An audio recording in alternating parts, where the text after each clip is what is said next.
Assalamualaikum warahmatullahi wabarakatuh. Nama saya Teguh Sagara dari kelas 2A Pendidikan Jasmani angkatan 2019 dengan NPM 192191007.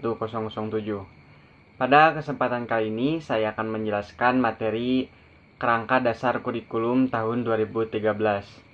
Adapun pokok pembahasannya yaitu yang pertama, hakikat kurikulum, kemudian landasan kurikulum, yang ketiga, prinsip kurikulum, yang keempat, standar kurikulum, dan yang terakhir adalah standar nasional pendidikan.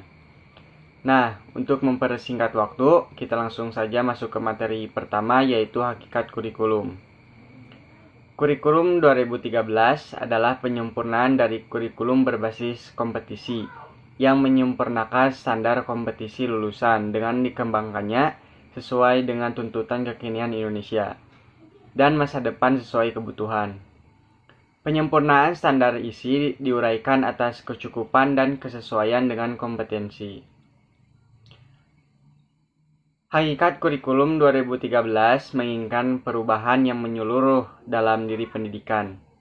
Pendidikan adalah salah satu hal yang mampu mengubah manusia menjadi lebih baik. Pendidikan yang baik juga diharapkan mampu meminimalisir kemiskinan, kebodohan, keterbelakangan peradaban. Konsep perubahan terletak pada sikap, pengetahuan, dan keterampilan yang dalam kurikulum 2013 dinilai secara keseluruhan tidak terpisah-pisah. Kurikulum ini merupakan bekal bagi siswa subjek didik untuk meningkatkan kreativitas yang dimiliki karena posisi siswa diberi porsi yang dominan. Kemudian kita langsung masuk ke materi yang kedua yaitu landasan kurikulum 2013. Kurikulum 2013 dikembangkan berdasarkan ketentuan yuridis yang mewajibkan adanya pengembangan kurikulum baru, landasan filosofis, dan landasan empirik. Landasan yuridis merupakan ketentuan hukum yang dijadikan dasar untuk pengembangan kurikulum dan yang mengharuskan adanya pengembangan kurikulum baru. Landasan filosofis adalah landasan yang mengarahkan kurikulum kepada manusia. Apa yang akan dihasilkan kurikulum? Landasan teoritik memberikan dasar-dasar teoritik pengembangan kurikulum sebagai dokumen dan proses. Kemudian yang terakhir adalah landasan empirik, yaitu memberikan arahan berdasarkan pelaksanaan kurikulum yang sedang berlaku di lapangan. Untuk materi yang ketiga yaitu prinsip kurikulum.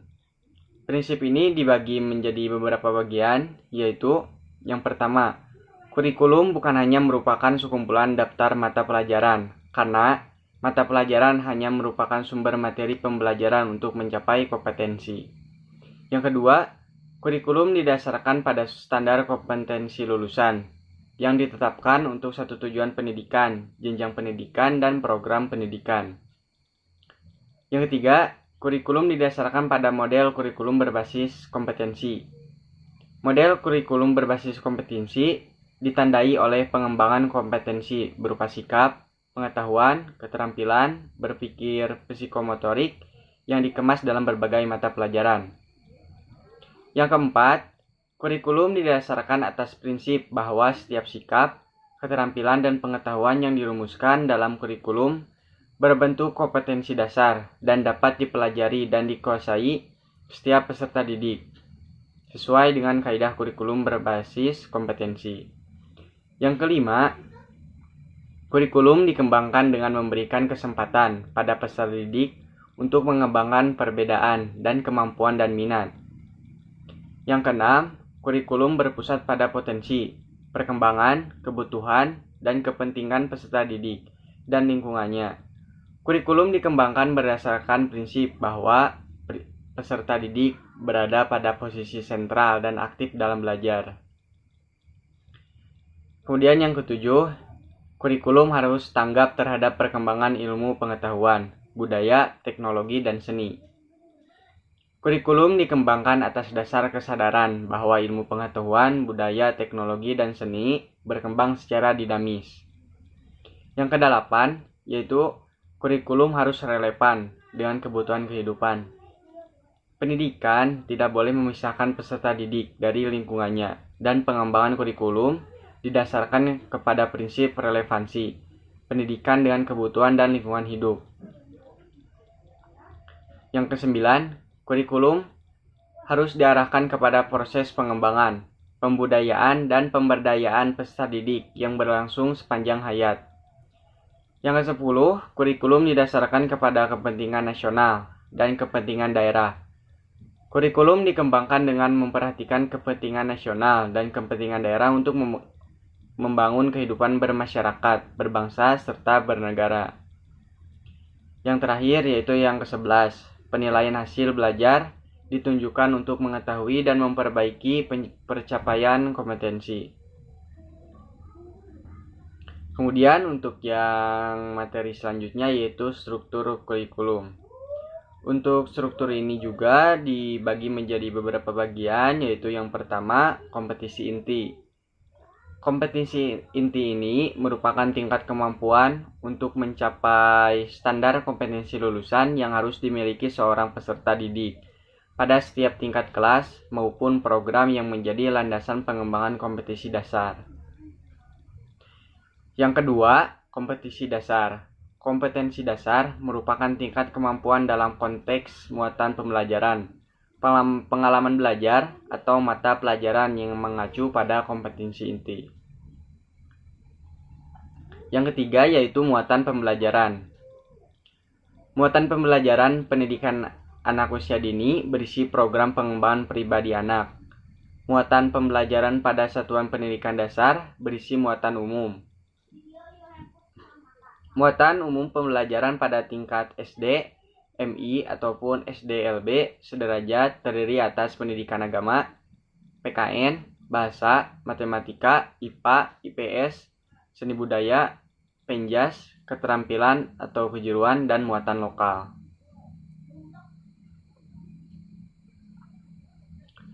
Muatan pembelajaran pada satuan pendidikan menengah terdiri atas muatan umum, yaitu muatan peminatan akademik, muatan peminatan kejuruan, muatan pilihan lintas minat atau pendalaman minat, muatan peminatan akademik SMA atau MA, atau bentuk lain yang sederajat terdiri atas matematika dan ilmu pengetahuan alam, IPS, bahasa dan budaya, atau peminatan lainnya. Muatan peminatan kejuruan SMK atau MAK, bentuk lain yang sederajat terdiri atas teknologi dan rekayasa, kesehatan, seni, kerajinan, dan pariwisata, teknologi informasi dan komunikasi, agribisnis, dan agroteknologi, bisnis dan manajemen, perikanan dan kelautan, atau peminatan lain yang diperlukan masyarakat. Yang keempat, itu adalah beban belajar. Beban belajar dinyatakan dalam jam belajar setiap minggu untuk masa belajar selama 1 semester. Proses pembelajaran yang dikembangkan guru menghadapi kesabaran dalam menunggu respon peserta didik karena mereka belum terbiasa. Selain itu, bertambahnya jam pelajaran memungkinkan guru melakukan penilaian proses dan hasil belajar. Untuk materi yang selanjutnya yaitu Standar Nasional Pendidikan. Standar Nasional Pendidikan atau disingkat menjadi SNP adalah kriteria minimal tentang sistem pendidikan di seluruh wilayah hukum Negara Kesatuan Republik Indonesia. Standar ini meliputi standar isi, adalah kriteria mengenai ruang lingkup materi dan tingkat kompetisi untuk mencapai kompetensi lulusan pada jenjang dan jenis pendidikan tertentu. Yang kedua adalah standar proses, adalah kriteria mengenai pelaksanaan pembelajaran pada satu satuan pendidikan untuk mencapai standar kompetensi lulusan. Yang ketiga adalah standar kompetensi lulusan, adalah kriteria mengenai kualifikasi kemampuan lulusan yang mencakup sikap, pengetahuan, dan keterampilan. Yang keempat yaitu standar pendidikan, dan tenaga kependidikan adalah kriteria mengenai pendidikan prajabatan dan kelayakan fisik maupun mental, serta pendidikan dalam jabatan. Standar sarana dan prasarana adalah kriteria mengenai ruang belajar, tempat berolahraga, ibadah, perpustakaan, laboratorium, bengkel kerja, tempat bermain, tempat rekreasi, dan berekreasi serta sumber belajar lain yang diperlukan untuk menunjang proses pembelajaran, termasuk penggunaan teknologi informasi dan komunikasi. Yang keenam adalah standar pengelolaan. Adalah kriteria mengenai perencanaan, pelaksanaan, dan pengawasan kegiatan pada tingkat satuan pendidikan, kabupaten atau kota, provinsi, atau nasional agar tercapai efisiensi dan efektivitas penyelenggaraan pendidikan. Yang ketujuh yaitu standar pembiayaan. Adalah kriteria mengenai komponen dan besarnya biaya operasi satuan pendidikan yang berlaku selama 1 tahun. Yang terakhir yaitu standar penilaian pendidikan, yaitu kriteria mengenai mekanisme, prosedur, dan instrumen penilaian hasil belajar peserta didik. Jadi itu yang dapat saya jelaskan mengenai kerangka dasar kurikulum pada tahun 2013. Untuk itu saya mohon maaf bila banyak kesalahan dalam tutur kata. Saya tutup. Terima kasih. Assalamualaikum warahmatullahi wabarakatuh.